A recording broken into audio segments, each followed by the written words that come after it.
Okay, so let's talk about the first metal song I ever learned on guitar. Just recently, I did a quick video interview with my first ever guitar teacher, Boško Martinović, as part of my 7-year Panopticon anniversary special. You should go check it out if you haven't. On the call, we came to this realization that he was the one responsible for me ultimately being into rock and metal and music of the heavier variety, if you will. It's not about guitar. I just pushed you over the edge, so yeah. I had someone push me down the stairs as well. Well, you know what? Thank you for pushing me down the stairs. I appreciate that. I vividly remember the joy of learning my first entire song, the guitar solo and everything. And I think it was a really cool thing. I think it was a great starter song for anyone wanting to get into this style of guitar. So now I haven't played it in about 20 years. What was I, 15, 16 or? Wow. Damn, dude, I played this one till my face turned blue.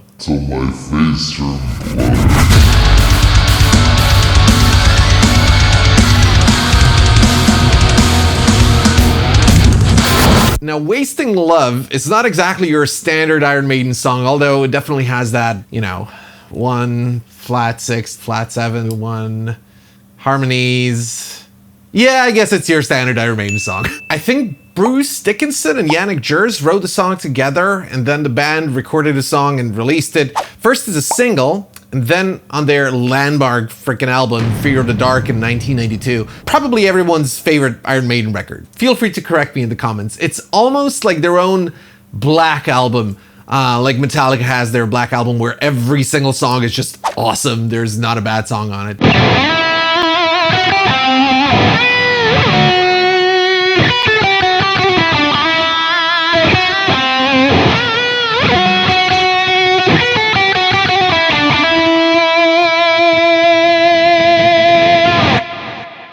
Wow, that's a lot of influence right there. And check this, in the verse, they actually use the old trick when you layer both the electric and acoustic guitar playing the same part. It's kind of cool for this part right here.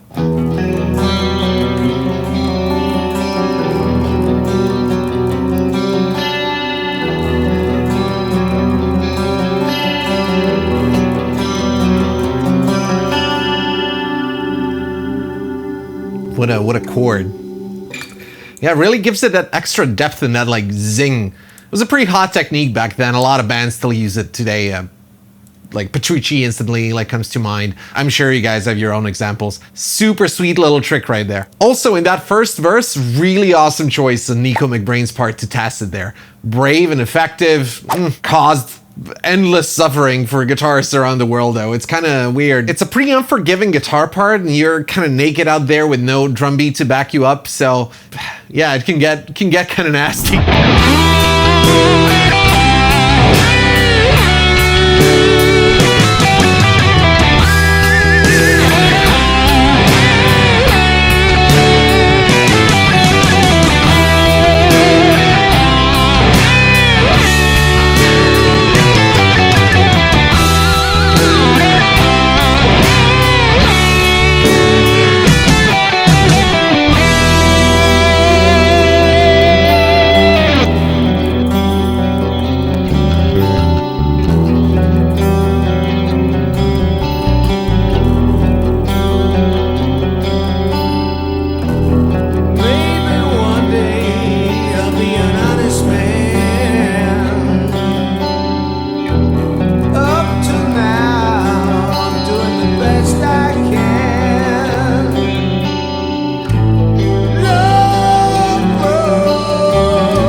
a different time for me back then. I was all about, you know, getting the right tone and getting all the inflections just right to kind of mimic what I heard on the record, right? Something that definitely stayed with me throughout my 20s, and thankfully changed when I started working on my original music, although I do think it was a good approach to start off with. It really gives you a lot of control over your playing and tone shaping and everything. I remember spending countless hours trying to figure out exactly what Jers was doing there with all the bends, the vibrato and everything, till I was eventually happy with it. But yeah.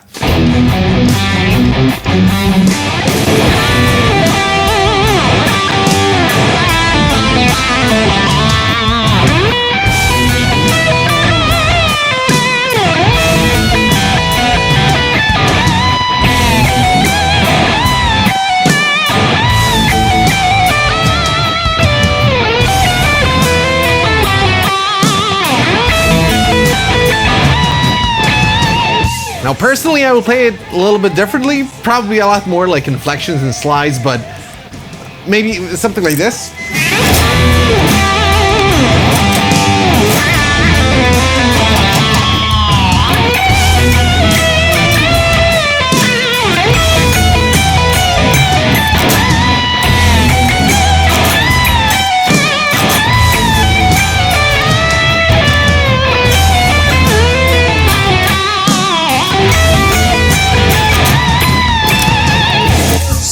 Definitely a lot more like whammy bar usage and all that stuff. Trills here and there, all the little almost like folky stuff that I use. I think it kind of blends well. Yannick was definitely much more sort of like to the point and like no BS, sort of like, nope, this is the melody, this is what I'm gonna play. I wonder what I could do with this song to make it like more like 2021. Got this 8-string.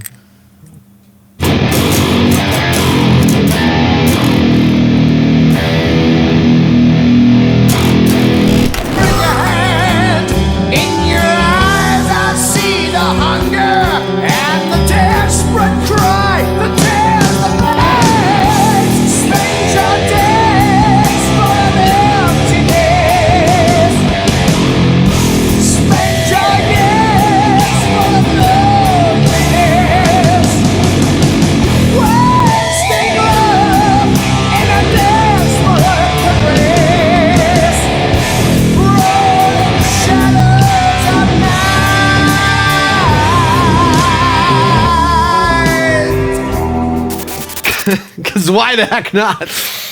Oh man. So anyway, I think Boško made a great choice when he chose this particular song for me to learn at a time, and it's not very hard, and it has all the things a good metal song needs: rocking guitars, melodies, harmonies, a nice clean section, guitar solo, of course, with all kinds of great techniques for a beginner, like your hammer-ons, your pull-offs, staccato, legato, but most importantly, it was just within my grasp at the time, so it drew me in further into the band and to learn more songs, which led me to discover more of the genre, to expand my taste, and ultimately pursue a career in music.